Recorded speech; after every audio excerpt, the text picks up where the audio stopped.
kykie, is jy ook moeg, siek, sat en gatvol daarvoor om in hierdie groef te wees waar jy jou dood worry oor wat jy kan bekostig en wat jy nie kan bekostig, om voor die winkels te moet sit en dink, Here, ek het dit en dit en dit en dit nodig, maar ek kan net brood en melk en koffie miskien bekostig, want my salaris is te min en ek het 'n baas wat my peanuts betaal om al my tyd daar te spandeer.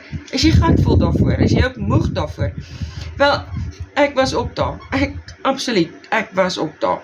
En as jy wil weet, hoe om uit hierdie groef uit te kom, of net wil sien hoe ek en 'n klomp ander mense uit hierdie groef uit, join ons live webinar môre aan 7:00.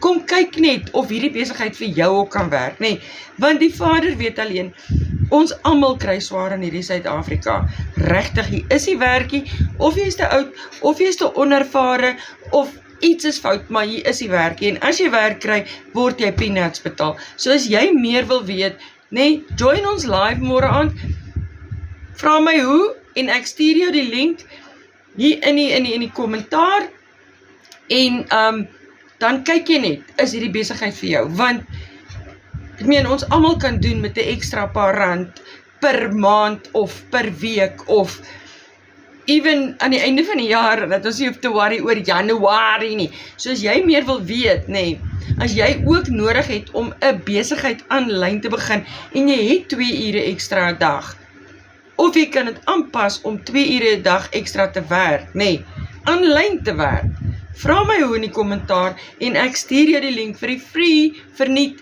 Mahala webinar, dan kyk jy net of dit vir jou gaan werk, hoor? Ons sien jou aan die ander kant.